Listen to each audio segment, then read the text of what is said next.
বিশের খেলা অনুষ্ঠিত হচ্ছে। আজকের এই অনুষ্ঠান এমনই একটি দিন, রাধা কৃষ্ণের রাসলীলা। সর্বপ্রথমে আমি রাধা কৃষ্ণের চরণে কোটি কোটি প্রণাম জানাই। সেই সঙ্গে জানাই মঞ্চে এবং সামনে যারা আমার বড়রা আছেন তাদের চরণে কোটি কোটি প্রণাম। ছোটদের ভালোবাসা, স্নেহ। আমরা 12 বিশা ব্যবসায়ী সমিতি প্রতি বছর এই লাকি ডোনেশন কুপন খেলা কেন দিচ্ছি, কি তার প্রয়োজন, আপনারা বিগত বছরগুলোতেও দেখেছেন। এবারও আমরা সেই লাকি ডোনেশন কুপন খেলার আয়োজন করে কি করব, আগামী দিনে কি হবে, বিগত দিনে কি হয়েছে, আমি সংক্ষিপ্তভাবে সেগুলো আপনাদের সামনে তুলে দিচ্ছি। আপনারা দেখেছেন 12 বিশা চৌপথিতে এত সুন্দর সৌন্দর্যায়ন, জেলা পরিষদ থেকে মূর্তি স্থাপন, বিরসা মুন্ডার মূর্তি, রাজবংশী সম্প্রদায়ের মূর্তি, নেতাজির মূর্তি, নজরুলের মূর্তি, মানে আমরা সব সম্প্রদায়ের লোক 12 বিশায় মিলেমিশে একাকার। এটা কিন্তু বড়ই গর্বের কথা 12 বিশার পক্ষে। তাই আমরা দেখে এসেছি বিভিন্ন মূর্তির কাজ এখনো সম্পূর্ণ হয়নি। ওদিকে দেখুন চিলারায়ের মূর্তি আছে, সেটা অসম্পূর্ণ। বিবেকানন্দের মূর্তি, পঞ্চানন বর্মার মূর্তি, এগুলো অসম্পূর্ণ হয়ে আছে। মনটা খুব খারাপ লাগে যে এইভাবে কতগুলো মূর্তি সম্পূর্ণ হয়েছে, কতগুলো বাকি আছে। তো আমার মনে ব্যবসায়ীদের নিয়ে আমি একটা আলোচনা করলাম, এগুলো হয়তো তাদের পক্ষে যারা বসিয়েছেন সম্ভব নয়, তারা জানিয়েছেন। তো এগুলো যদি অল্প অর্থের বিনিময়ে একটা সৌন্দর্যায়ন হয়, তাতে আমরা চেষ্টা করে দেখব। 1 নম্বর এটা। 2 নম্বর, হাইমাস টাওয়ার লাইটটি পুজোর আগে প্রায় 6 থেকে 7 মাস বন্ধ ছিল। প্রতি বছর একটা অ্যামাউন্ট এখানে বাকি থাকে, সেটা একটা পাহাড় প্রমাণ ঋণ 3,20,000 টাকা বকেয়া, সেটা নাকি আমাদের প্রধান অঞ্চল থেকেও সম্ভব নয়। ওনারা এতগুলো টাকা কিভাবে দেবে, তাদের ফান্ডও কিন্তু নেই। এবং এখানে আমরা প্রকাশ্যে করায় এমএলএ মনোজ ওরাও দুর্গাপূজার আগে আমরা সবার সঙ্গে কথা বলেছিলাম, আপনারা দয়া করে যদি পুজোর আগে এই লাইটের জ্বালানোর ব্যবস্থা করেন। যাই হোক, কথা দিয়েও তারা কথা রাখেননি, অন্ধকারে দুর্গাপূজা হয়েছে। তারপর 12 বিশার কিছু মানুষ আমাদের কিছু আবদার করলেন, কি এখানে শ্মশানঘাট রায়ডাক, কিন্তু এখান থেকে এখন মরদেহ নিয়ে যাওয়া ঘাড়ে করে একটু অসম্ভব ব্যাপার হয়ে যাচ্ছে। 2, 3, 4, 5 কিলোমিটার দূরত্ব হয়। বললো আপনারা তো কিছুদিন একটা অ্যাম্বুলেন্স পেয়েছেন। হ্যাঁ, আমরা অ্যাম্বুলেন্স পেয়েছি, সেটা জেলা পরিষদের সভাধিপতি শিলাদাস সরকার মহাশয় আমাদের দিয়েছেন। আমরা কিন্তু সেটা ভর্তুকি দিয়ে পরিষেবা এখনো চালিয়ে যাচ্ছি। তো এখানে সববাহী গাড়ি করতে গেলে 7.5 থেকে 8 লক্ষ টাকার প্রয়োজন। আমরা কোথায় পাবো এত টাকা? যাই হোক, যারা যারা আমাদের কাছে এসে মানে আবদার করলেন, আমরা বলবো ঠিক আছে, আমরা চেষ্টা করে দেখব। তো সেটাও আমি নোট করলাম যে এটা প্রয়োজন। আর 3,20,000 মূর্তিগুলো তৈরি করতে, মানে কমপ্লিট করতে 1 লক্ষর উপরে। এবার 7,50,000 টাকার মতো লাগবে সববাহী গাড়ি। এবং আপনারা জানেন প্রতি বছর আমরা দুস্থ পরিবার আছে, কুমারগ্রাম থেকে আসাম, রামপুর, নাওথুয়া, সেই খোয়ারডাঙ্গা থেকে 500 তো আমরা ঘোষণা করেছিলাম। আনন্দের বিষয় 550টার মতো নাম আমরা জমা নিয়েছি। যদি আগামীকাল আমাদের এই কম্বল বিতরণ অনুষ্ঠান হবে, ওখানে যদি 100, 200, সুস্থ মানুষ আসে তাদের হাতেও আরো 200 কম্বল আমরা তুলে দেবো সমিতির পক্ষ থেকে। আগামীকাল এই অনুষ্ঠান হবে, সুস্থদের হাতে কম্বল বিতরণ।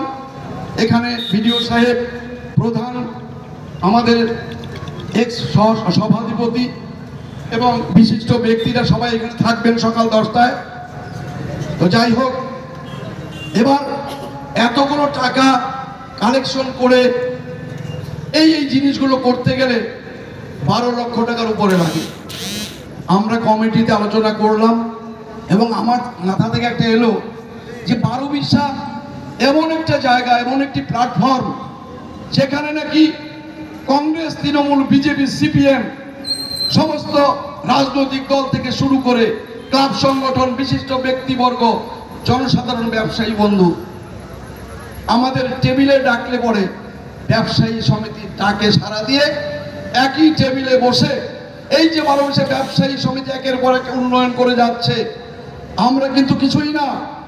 এই যে এতগুলো মানুষ, এলাকার প্রতিটি রাজনৈতিক দল থেকে শুরু করে বিশিষ্ট ব্যক্তি, ক্লাব সংগঠনের সহযোগিতা পেয়েই, জনগণের সহযোগিতা পাওয়ার পরেই কিন্তু আজকে প্রতি বছর এইভাবে একটি খেলা দিয়ে আমরা এই উন্নয়নগুলো মাত্র করছি। এটা কিন্তু আপনারা আছেন বলেই বারোবিশা ব্যবসায়ী সমিতির দ্বারা আমাদের ব্যবসায়ী বন্ধুদের নিয়ে পরিশ্রম করে এই কাজগুলো আমরা করে চলেছি। যাই হোক, তো আমি কি করলাম, ব্যবসায়ী সমিতিতে একটা রেজলিউশন করতে হয়, মিটিং করে আমি একটি সর্বদলীয় মিটিং ডাকলাম। সেই সর্বদলীয় মিটিংয়ে 110 জনের মতো বারোবিশার মানুষ, সমস্ত রাজনৈতিক দল, ক্লাব সংগঠন, ব্যবসায়ী বন্ধুরা ছিলেন। আমরা বললাম এই কাজগুলো বারোবিশাতে করতে গেলে এত লক্ষ টাকার প্রয়োজন। যদি লাকি ডোনেশন কুপন হয়, আপনারা অনুমতি দেন, তাহলে আমাদের পক্ষে সম্ভব এই উন্নয়নগুলো করা। কারণ এই উন্নয়নগুলো পঞ্চায়েতের বা প্রধানের পক্ষে এত টাকা খরচ করা সম্ভব নয়। যাই হোক, সেই সর্বদলীয় মিটিংয়ে সবার সম্মতিতে আমরা এই খেলার আয়োজন করলাম এবং এখানে দেখবেন আমাদের ব্যানারে লেখা আছে কি বাবদ কত টাকা খরচ। আমাদের মোট খরচ 12,70,000 টাকা। তো মানুষের আশীর্বাদ প্রচুর আছে, পাচ্ছি, আগামী দিনেও পাবো, যদি আমরা উন্নয়নকে সঠিকভাবে ধরে রাখতে পারি। তাই তো গতকাল 14ই নভেম্বর, আজ আমাদের রাস পূর্ণিমার, আমাদের 15ই নভেম্বরের খেলা, আমরা দেখলাম হাজার হাজার মানুষ যেভাবে কুপন সংগ্রহ করলেন।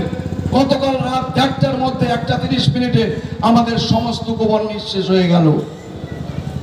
আজ সকাল থেকে আমি কাউন্টারে, আমরা কয়েকজন ছিলাম, বিভিন্ন কাজ করছিলাম, বহু মানুষ এসে বললেন আমাকে 1-2টি কুপন দিন।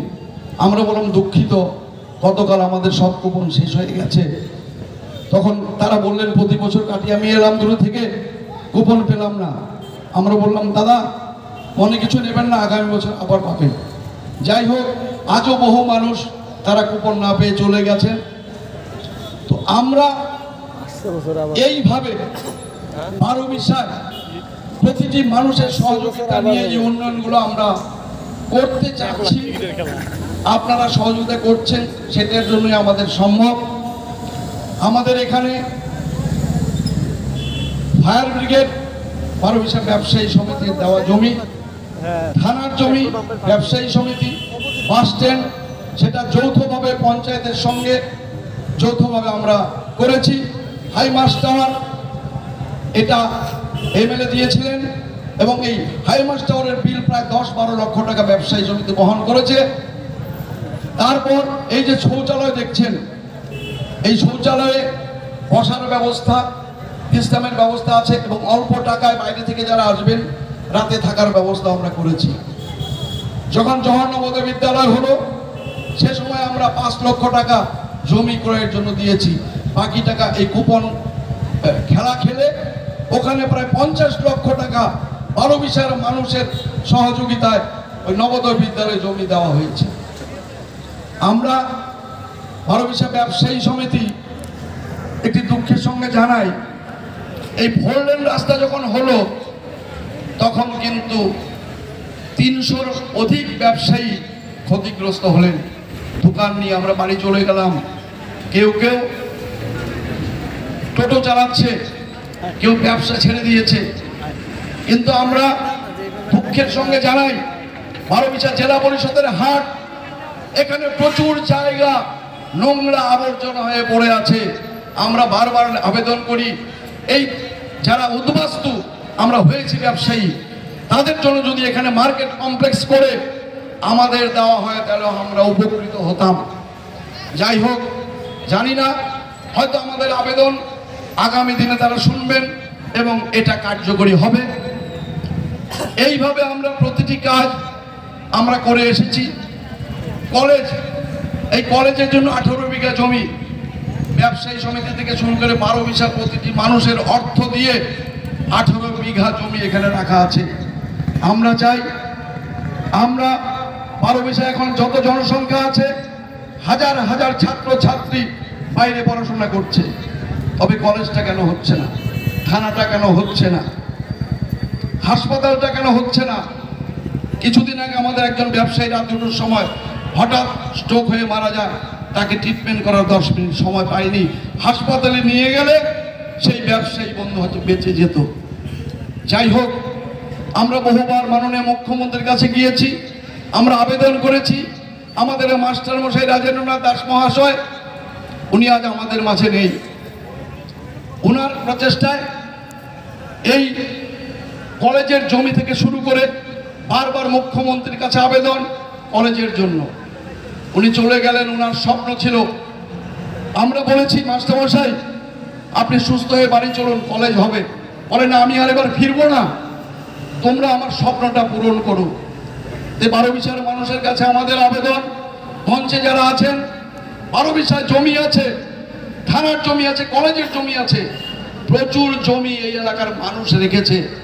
তবে কেন আমাদের আবেদন কর্ণপাত হচ্ছে না? কেন এইসব কাজ আমাদের হচ্ছে না? এটা কিন্তু দুঃখজনক ঘটনা। কেন বারোবিশার মানুষ আলিপুর কামাখ্যাগুড়ি পড়তে যাবে?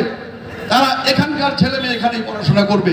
এই আবেদন আমি রাখছি, যেন থানার কাজ, কলেজের কাজ, হাসপাতালের কাজ এবং আমাদের ব্যবসায়ীদের জন্য একটি মার্কেট কমপ্লেক্স করে সেই ব্যবসায়ীদের জন্য, আমরা যারা উদ্বাস্তু হয়েছে তাদের জন্য সেই ঘর দিয়ে আমরা ব্যবসাটাকে চালাতে পারি, সেটা আপনাদের কাছে আবেদন থাকবে। তো যাই হোক, অনেক কিছু বলার সময় নেই।